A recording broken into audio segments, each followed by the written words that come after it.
చేస్తున్నాం. మాకు జీతము ఖచ్చితంగా 26,000 చేసి పెద్ద ఏజ్ వాళ్ళు కూడా ఉన్నారు. మాకు 47 సంవత్సరాల నుంచి ప్రాజెక్టు మొదలైంది. చాలా ఏజ్ అయిపోయిన వాళ్ళు ఉన్నారు, చాలా ఇబ్బందులు పడుతున్నారు.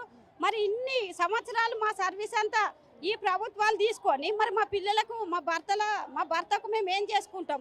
మా కుటుంబాలు అత్త మామ చేతగాని వాళ్ళు ఉన్నారు. మరి ఈ 13,000 జీతంతో మాకు ఇబ్బంది అవుతుంది. ఇంతకుముందు ప్రభుత్వాలు పెంచినా కానీ మాకు సరిపోలే. సరే సంతోషమే, కొంచెమైనా సరే పెంచిర్రు, కానీ దానికి తగ్గట్టు మేము అంతకంటే ఎక్కువ పనులు చేసినాము. మాకు ఇప్పుడు ఈ ప్రభుత్వం హామీలు ఇచ్చింది కాబట్టి ఖచ్చితంగా మాకు చెయ్యాలి.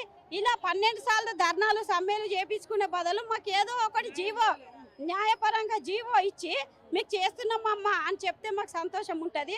అందరు ఆవేదనతోటి ఇంతమంది పబ్లిక్ వచ్చిర్రు, ఇంకా చాలా మంది ఉన్నారు. ఇక్కడ ఆఫీస్ ముందట పట్టమని కొంచెం తగ్గి అక్కడక్కడ చాలా మంది నిలబడి ఉన్నారు.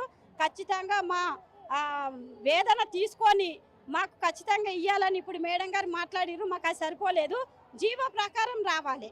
10 number GO, 14 number GO, 19 number GO ఇలాంటివన్నీ రద్దు చేయాలి. ఎందుకంటే ప్రతి పనికి మేము ముందున్నాం, ఏదైనా సరే చేస్తున్నాం. కానీ మేము ఇప్పుడు కొంచెం ఎంగుగా ఉన్నాం కాబట్టి చేస్తున్నాం. చేతగాని వాళ్ళ పరిస్థితి చాలా ఇబ్బంది ఉంది.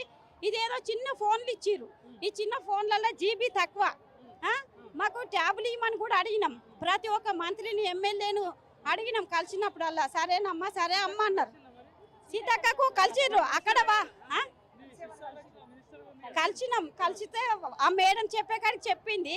కానీ బడ్జెట్ లేదు అని అంటే బడ్జెట్ ఇప్పుడు కాకపోతే ఇంకో సంవత్సరానికన్నా వస్తుంది. కానీ వాళ్ళకు ఇప్పుడు అత్యవసరం కాబట్టి వాళ్ళకి ఇస్తున్నారు. అంటే మా అవసరాలు లేవన్నమాట. అంటే మేము ఏదో ఓట్లు కానీ ఇంకేదైనా సర్వేలు వస్తే కానీ మాతో చాలా తీసుకుంటుర్రు. మొన్నటికి మొన్న మిషన్ భైరథ సర్వేలు కూడా చేసినాము. సరే ఏదైనా కానీ పనికి భయపడతలేము, కానీ మాకు పనికి తగ్గట్టు వేతనం ఇవ్వాలి. ప్రతి పనిలో భాగం చేసినప్పుడు మాకు అంత అమౌంట్ ఇవ్వాలి. ఎందులో కూడా ఇస్తలేరు మాకు. అదే ఇప్పుడు ఎలక్షన్ డ్యూటీ బిఎల్ఓ డ్యూటీలను వేస్తారు. విలేజ్ దగ్గర ఉండి మేము స్లిప్పులు వంచినాక కూడా మళ్ళీ అక్కడే కూర్చున్న రోజన్నా మాకు ఆ టైంకు డబ్బులు ఇయ్యరు విలేజ్లలో.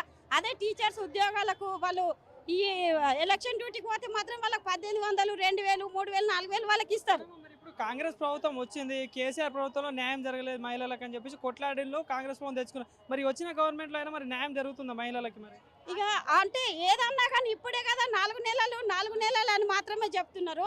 4 నెలలు కానీ 40 నెలలు కానీ మా మాట అయితే ఎప్పటికీ ఇదే ఉంటుంది కదా. ఏదో ఒకసారి మా సమస్య పరిష్కారం చేస్తే మేము ఎప్పటికీ కూడా మళ్ళీ ఇక్కడ ముఖం కూడా చూపెట్టాము.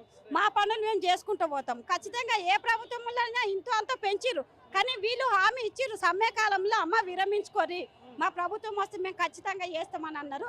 మాకు ఏ ప్రభుత్వాలు విరోధం కాదు, అందరూ సమానమే. ఎవరు వచ్చినా మేము పని చేస్తాం, కానీ మాకు పనికి తగ్గట్టు ఫలితం ఇవ్వాలి. మా పిల్లలకు మాత్రము మేము మంచి సేవలు చేసుకునేందుకు అవకాశం కలుగుతుంది. మాది మిద్దొడ్డి దుబ్బాక ప్రాజెక్టే, మిద్దొడ్డి మండలం. మాకు 2 యాప్లు ఇచ్చారు, NHTS యాప్ అని, పోషన్ ట్రాకర్ యాప్.